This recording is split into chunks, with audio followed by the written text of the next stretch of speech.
Welcome to Life by Design. I'm your host, Robyne, and I am thrilled to welcome you to this space for real conversations about how we live, how we show up day in and day out, because the quality of our life is shaped by our habits. What we do in ordinary time allows us to be extraordinary. We can unpack what it takes to truly live well and be well in real life. Welcome to Life by Design. And I'm just so excited that you're here. On today's episode of Life by Design, I had the opportunity to connect again with Brian Ford. Now, I was very fortunate to be a guest on Brian's podcast a wee while ago. And after that conversation, I'm like, buddy, come over here, which just as a behind the curtain happens a lot with podcasts. Anyway, Brian, it's so refreshing. He is a through and through behaviorist. He is so interested in the human condition and understanding the mechanics around behaviors, habits. He introduces his take on this idea about having standards versus goals and the power of intention and identity. I learned so much from my time talking with Brian. I'm very confident that this will be useful for you as well. So be sure to give him a follow, listen to the episode, and I hope you enjoy this interview with Brian Ford.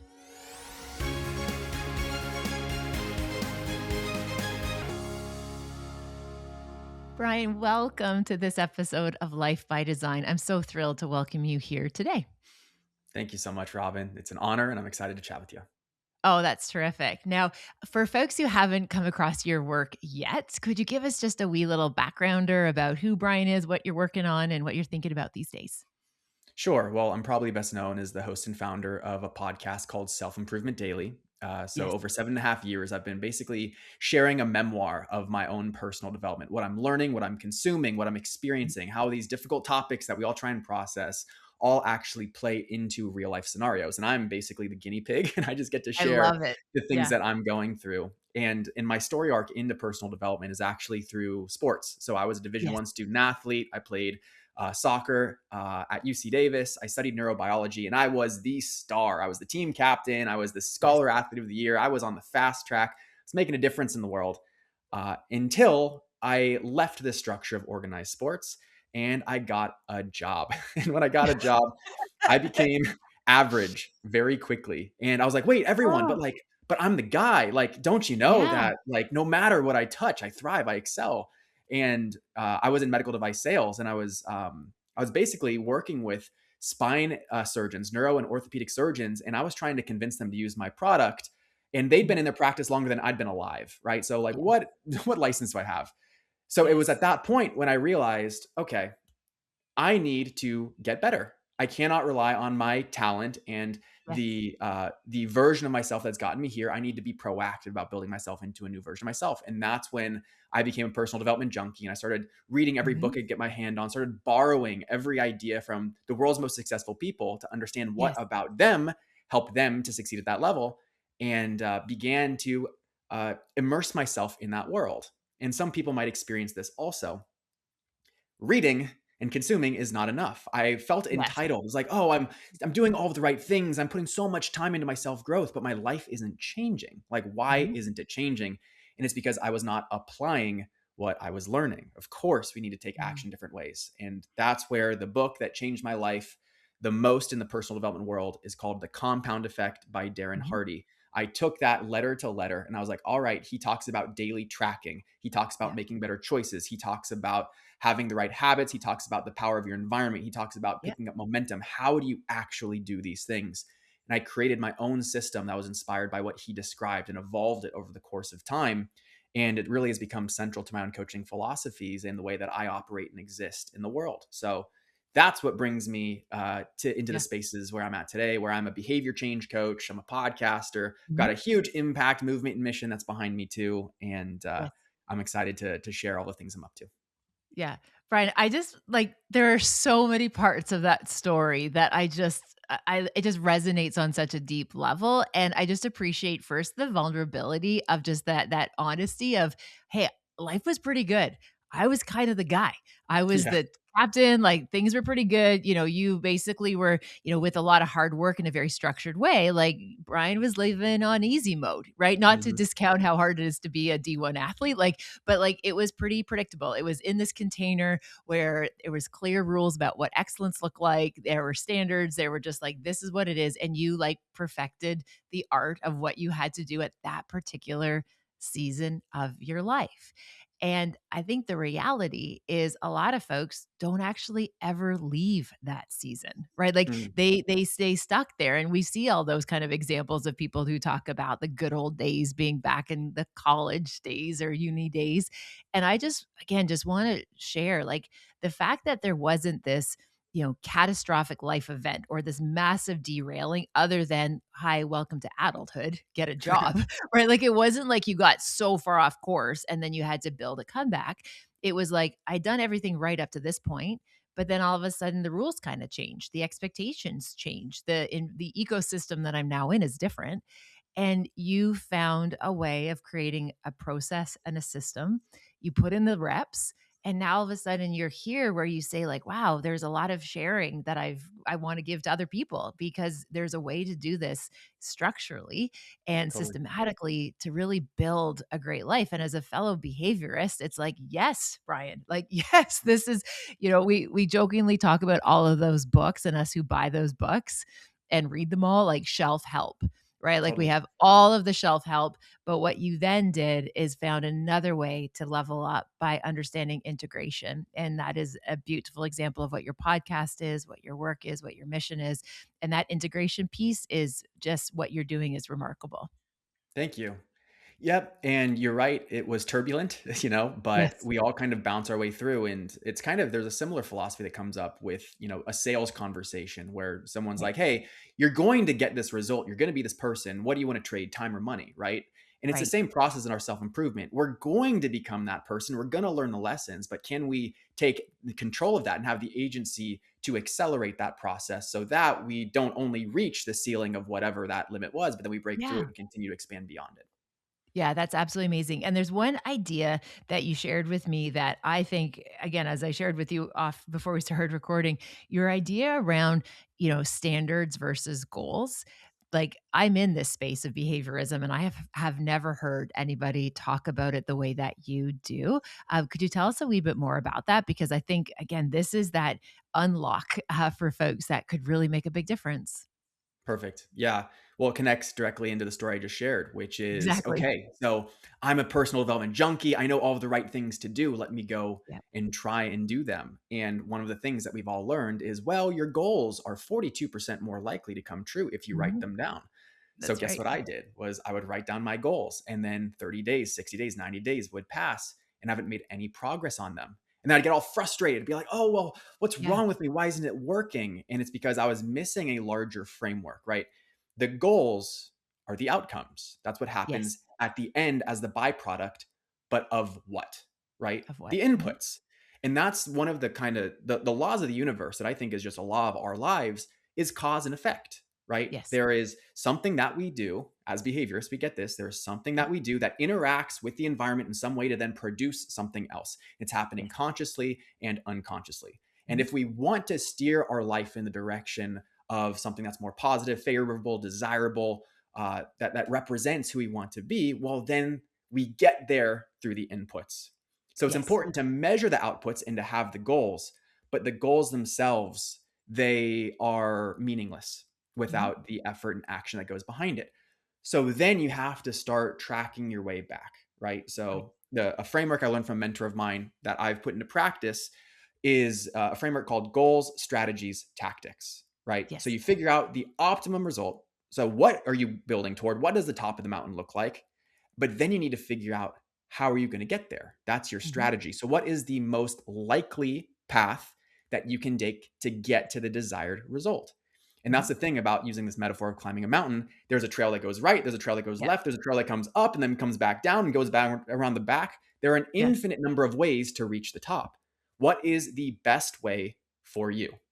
And it's Mhm. making a decision on that, given your level of awareness in your context, to then make the choice of this is my committed strategy. And there is Yes. a process of discernment so that you don't dilute resources. You can go Mhm.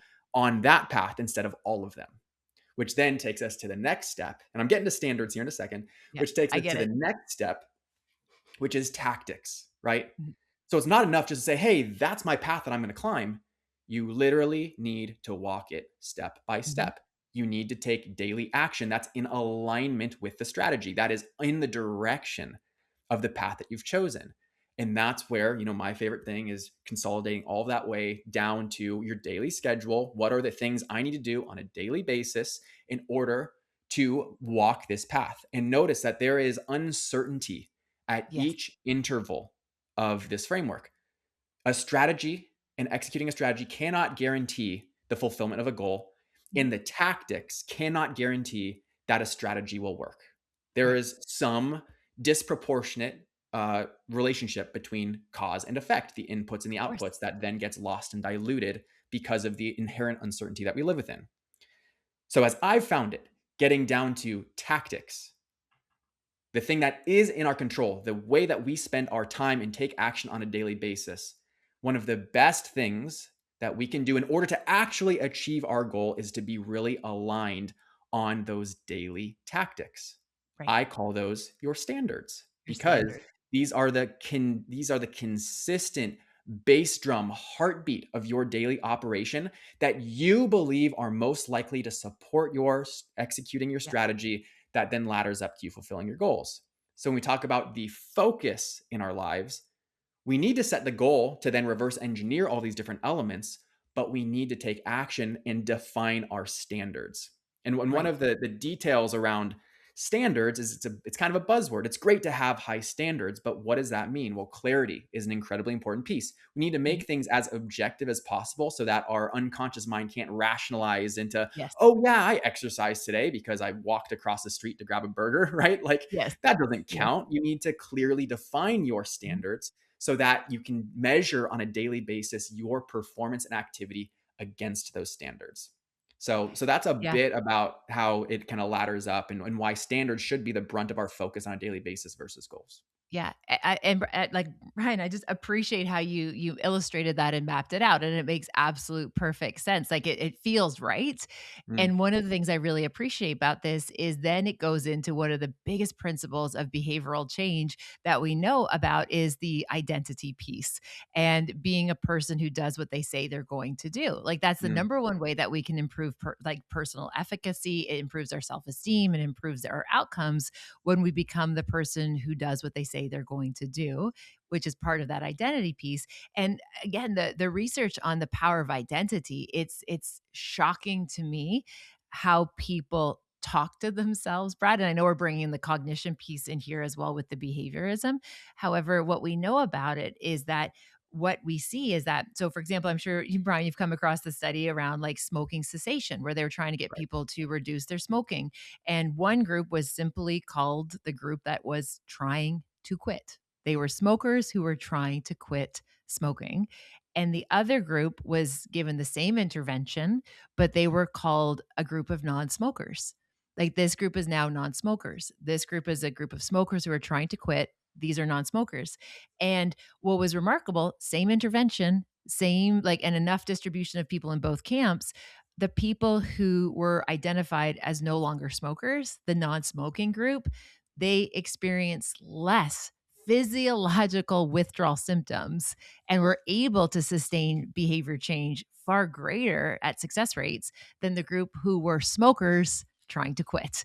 So when you bring in that conversation about standards, I think that that evolution to it is that piece about identity, that you are somebody who, I am somebody who does this. I'm somebody who takes the stairs, not the elevator when I can, right? I'm somebody who, Mm, and that creates these standards.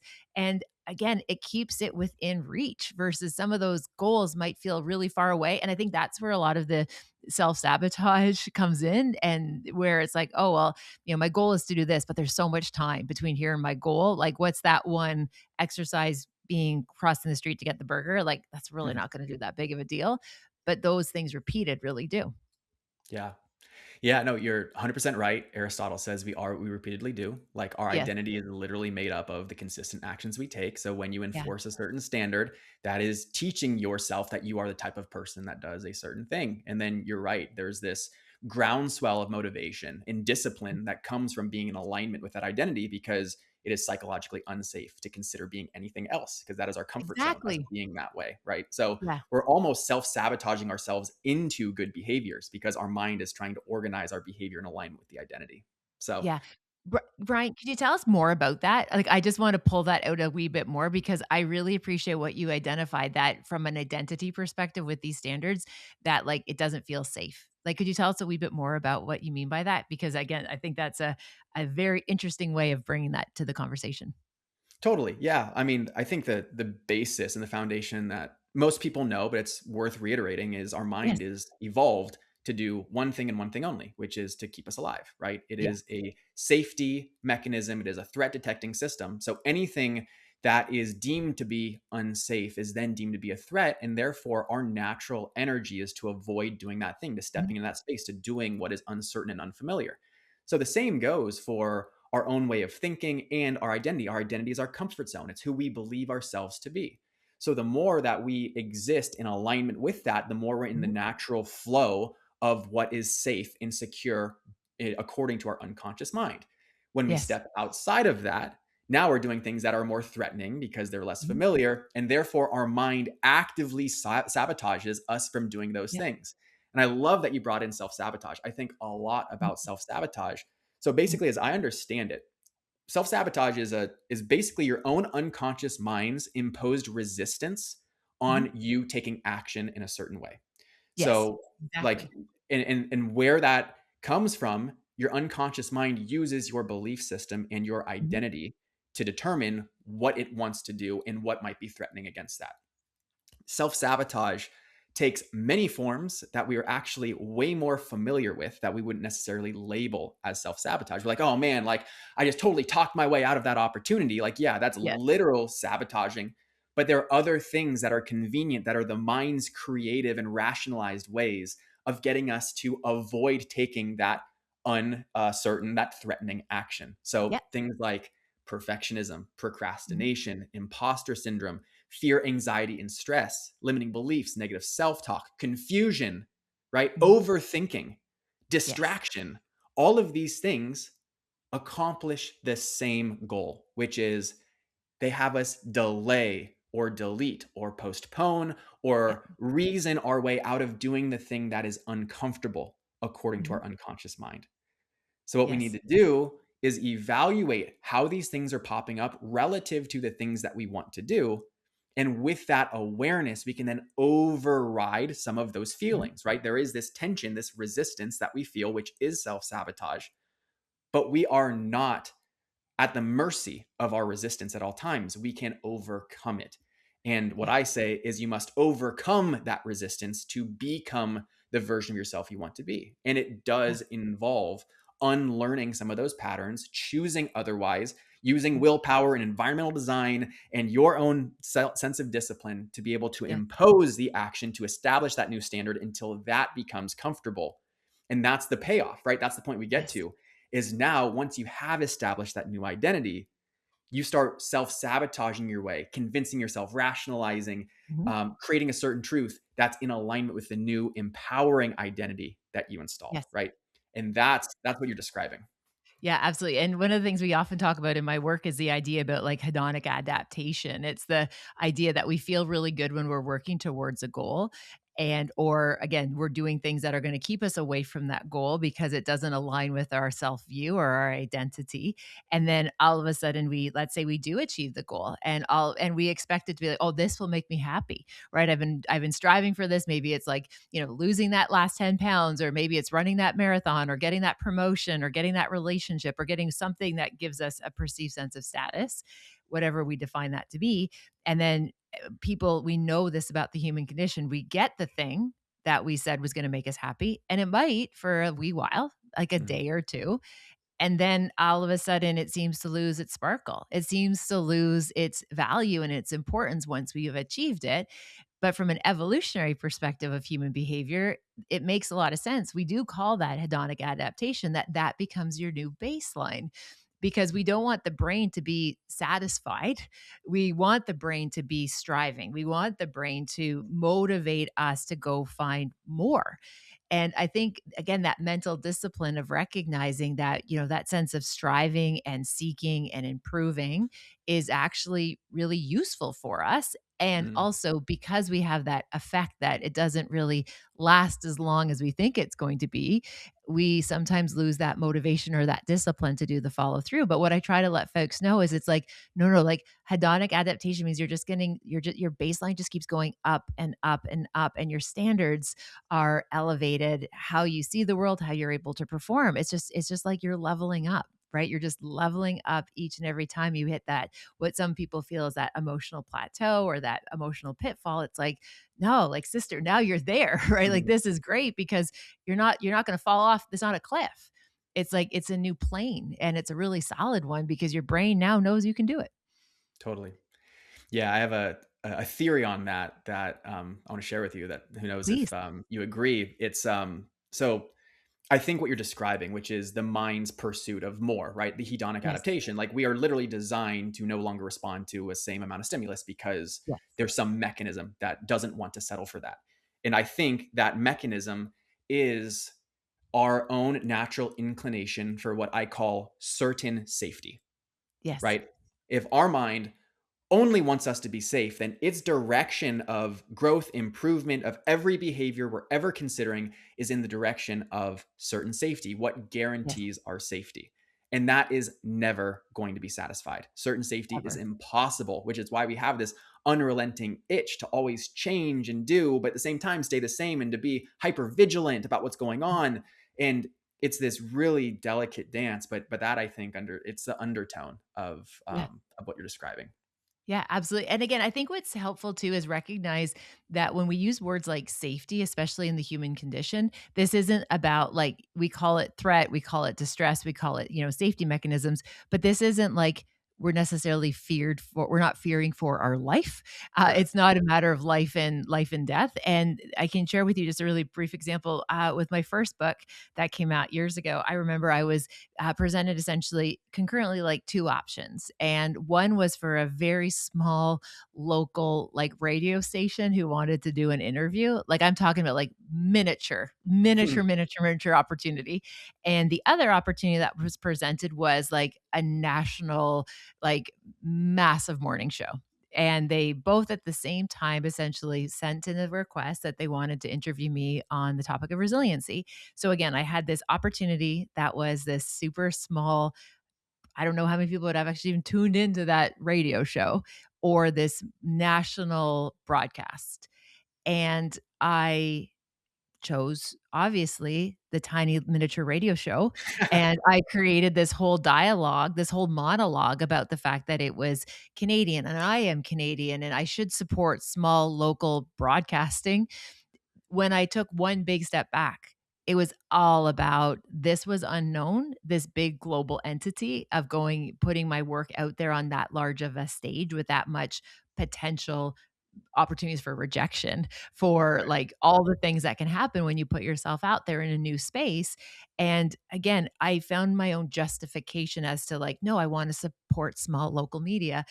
But at the end of the day, when I pull all those excuses back and pull out some of that subconscious behavior, it was absolutely about safety and the fear of rejection, the fear of criticism, the fear of feedback. So when we Totally. talk about security and safety, this isn't like obviously on the deepest level, yes, it's our survival. But for the majority of us, it shows up in the fear of rejection, in the fear of judgment or criticism, anything that we could do to be othered by our groups. Yeah. That is textbook self-sabotage right there, Yes, because yes, it's exactly what we're talking about, which is there were 2 options. One is more unfamiliar. So your mind convinced you that what you yes, wanted to do, the right thing to do was to avoid that. But of then course. when you're outside of that moment looking back and reflecting on it, you can see it for what it is because you aren't so biased by the emotions of everything that's happening. And that's Yes. one of the questions that I get often that is like I know when someone asks it, they're like, "Wow, you're really thinking deep about this," which is okay. Mhm. So self-sabotage is real. There are times when you feel fear in a moment. There are times when you have something else that you could be doing, a new idea Yeah. comes up, you might change course. How do you know which decision to make? Mm, great And question. my answer to that is, well, in the moment, you can't. So Because true. in the moment, you are overwhelmed by the context of, well, there's this need that's coming in here. I'm feeling this way. My physiological state is here. My belief system looks like this. It's this hodgepodge, this Mm, gumbo of all of the different factors that come into you rationalizing in good conscience. This, I think, is what I want. This, I think, is what's yes. best. If you have the agency to be able to figure that and not be completely hijacked, but it's still a Mm, rational decision that you try to make. totally. But again, considering all of those different pieces that go into that rationalization. So, what I encourage people to do is what you just did, which is you step out of the emotional context and all the Yeah. factors that are influencing you, manipulating you, maneuvering for you to make a Mhm. certain decision. You take a step out of it and you observe it as a third party. Was Yes. that the right choice? Would I have done differently? What was I influenced by that was more powerful? What did I give my power to?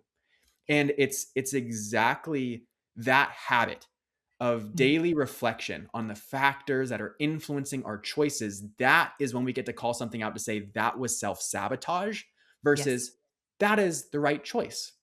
Yeah. Because, and this is the thing about standards too, this kind of like connects to different pieces. It is our responsibility to do our best. Mhm. But our best is limited in terms of our own awareness is all we can Mhm. pull from to determine what is our best. So for our standards, every single day, man, I'm going to work out. It's going to be an hour. That is my standard. Mhm. Or, I don't drink. That is my standard. Or at work, I'm going to hit 15 touch points to, Yeah. in my business development pipeline. That is my standard. And that is great. And it's awesome to be clear on these are the highest leverage tactics that will perform for you. Again, Mhm. laddering to strategy to goals, right? Yes. So you determine that. But here's the thing, you cannot guarantee that meeting those defined standards is the best thing for you on any given day. Yes. If you're traveling, if you're sick, if you need to recover and rest after workout, perhaps the best thing for you, the right decision, is not to hit your hour-long workout minimum, but to do Mhm. a recovery walk instead. Or, hey, Yes. you know what? I'm toasting for my best friend's wedding. It's okay for me to drink under that circumstance. And that Yeah. is the important layer we need to introduce to self-sabotage and standards, is we Mhm. can have clarity on what we think we want most of the time. But then what we need to do is review that and forecast how does that interact with the environment that I'm in and what I'm going to be Mhm. encountering, and then make a decision with that reference point in mind. So you have your standard to say, this is what I think I want. And then you can make an alternative advanced decision around, but given the circumstances, this is what I actually want. Yeah. And Yeah. I call that setting an intention. You have Right. your standard, and then you Right. set an intention and be like, this is how that standard lives today. And then you measure yourself based on that day to day intention, which is born from your overall standard. Does that make Yeah, sense? 100%, 100%. Yeah, and in my research program and when I'm training people to use this, so I do like collective kind of communities of practice to help people kind of unpack and solve some of this. And one of the tools that we use in that community is understanding the idea that when we first wake up in the morning, right, we want to thankfully, we've hopefully, we've had a decent night's sleep or we kind of have a sense of what how resourced we are, and to give ourselves a score like out of 100, like what percentage of am I feeling today in terms of being well resourced? Because if I'm waking up and I have a day that's going to require me to be 100% or even at 95% capacity, but first thing in the morning, I'm feeling like I'm at a 60, then what I do, and I encourage people to do, is to look at the next 16 hours until you are also in another state of sleep to say, okay, you have 16 hours, you showing up at 60%, that actually is your 100 that day. And what are you able to adapt? What are you able to set aside, delegate, delay? So then that way we know that you're not going into overtime or into extra minutes, that you actually don't have that to give, because that's going to impact performance across those 16 hours. And one of the things that we were able to do, Brian, when we track this, is that the closer and the earlier someone was able to get in alignment between, okay, today I feel like I'm at a 70. This is what my next 16 hours of wake and work is going to look like in those 16 hours. And I do that at 70%. They actually recovered faster and made fewer errors Wow. than if they just tried to overextend over and extend. And I think that's one of the there's many reasons why people burn themselves out or kind of give up. And one of them being is just that they aren't well resourced to what they're being asked to. And in an ideal state, we'd, always be up in the 80, 90, 100%, but that's just not reality. So being able to say, wow, today I'm at like a 7, this is going to be 70%, and that's good enough. And that is my 100 today. Yeah. That is beautiful that you have that as a Yeah. practice, that you encourage people within that. And Yeah. what you're describing is, it kind of it's perfectly fits into what I was describing, which is Yes.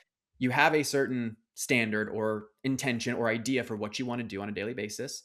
But then when you get the awareness of, oh, that Yes. was in that setting ideally, but given the conditions that I'm in now, this actually makes more sense. And there's a Yes. humility to Yes. reconsidering what your commitments are, right? And there's, like you 100%. said, and what it ultimately does is it helps you to have a greater output over the long term because you're That's meeting right. each moment with the demand that you've created versus the demand that is in front of you that Yeah. that was predetermined. So Yeah, I love yeah, that. Thank you for reframing. And I can share with you when the question you asked about, like, how do you know if this is like self-sabotage? Like, am I yeah, literally just, let's say I'm underscoring myself on purpose because I don't want to do a full day's work or do a full mm, effort, or I want more recovery workouts than I want, harder workouts. Like, one of the things that we talk about is this idea of, like, first we want to like identify, the thought, like what is it we're actually thinking, like slow down long enough to like check in, what am I actually telling myself? Just recognize the feeling, right? What is that feeling? What's kind of going on? And if we can get those close together. But then what are the ones that I find really helpful for folks to help kind of discern if it's self-sabotage is, what is your impulse telling you to do? Like, mm, what is the impulse telling you? And anytime it involves skip, hide, take it easy, run away, shut down, like that is really great data to let us know that it's likely in that camp of a need not being met. And that need might be that I don't feel safe or I don't feel like I'm resourced enough to do what I'm doing. But I find once we can articulate the thought and the feeling that's present, then we can tap into like, what is the impulse? And again, as a behaviorist, to me, the impulse is like, it's what's firing, right? It's like what's going to make you hit snooze versus get up and go for that walk, right? Like the impulse is important. And I know personally from lessons learned, anything that revolves around running away, shutting down, fear, like all of those are those fear practices. And as soon as I recognize them as somebody who holds a value of being somebody who is courageous, mm, I then tap back into the identity piece and it says, I'm somebody who wants to be brave. I'm somebody who wants to show up in a courageous way. So I get that the impulse is to run, hide, fear, avoid, delay, don't do it. Take the radio show, not the morning broadcast show. But I want to be somebody who's brave because that's a value. So it allows me to choose again. It allows me to then act, behave, respond in a way when I've given space and recognition, as you said, building up that awareness. And then it all kind of, in my, what I see in my work, but also personally, that is that kind of that missing piece that once I've started to learn about my impulses, and that impulse might be to like skip lunch. It might be to reach for a bag of gummy bears instead of that apple, right? Like whatever the impulse is, the impulse gives us so much data that we can really understand what our needs are. absolutely. That is Yeah, brilliant. Yeah, I love that because an impulse, you intuitively know that the motivation behind it doesn't serve you. exactly. And Yes. and it's asking a better question like that, which is what is Yeah. my impulse versus what do I feel like doing? Yeah. You're then giving your brain the space and your mind the ability to then centralize on, well, what are the layers to this instead of just what is Yeah. it at face value. So I Yes. love that Yeah. practice and I'm going to steal it. You're welcome to it. I'll give it to you with a bow on it. Take it. But and again, I've even used that like walking through people, being like, okay, tell me the thought, tell me tell me what it's feeling and what's your impulse to do. And like the impulse could be like, just to like do takeaway and watch 14 hours of Netflix and like do anything other than adult. Great. Okay. Totally. What that tells me is you're overworked and you're underrested. And we only like to operate in extremes, which Mhm. means you've gone over your threshold of what you can tolerate in terms of output. You're not receiving anymore. And when we have the impulse to shut down, to eat our feelings with all the delicious carbohydrates and watch all the episodes, the need that's not being met is that you're not feeling rested. And our bodies learned you either are oscillating between all in 100% locked in, dialed in, perform, achieve in that beta brainwave state, or we want to just completely tap out and numb out, right? And we want to show our brain that there's a lot of points in that 180 degree, right? There's a lot of other points where we can intercept, like you talked about with that trailhead, that there's always other ways to kind of meet those goals and summit those big excellent moments. Yeah. Yeah. And what comes to mind is as you realize that you're surfing the urge, as Nirayel calls it, right? Kind of like Yes, you feel that impulse.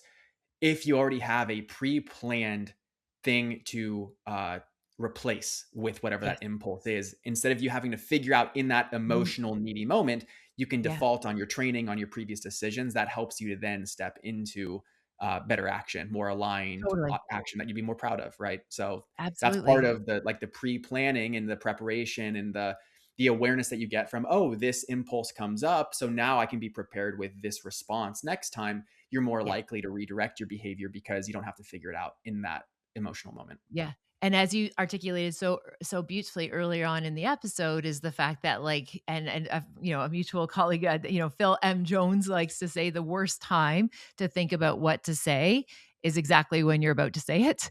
And to me, it reminds me is the worst time to behave, like when you're trying to figure out what my right behavior is to try Yeah. to figure that out exactly when you need to execute it.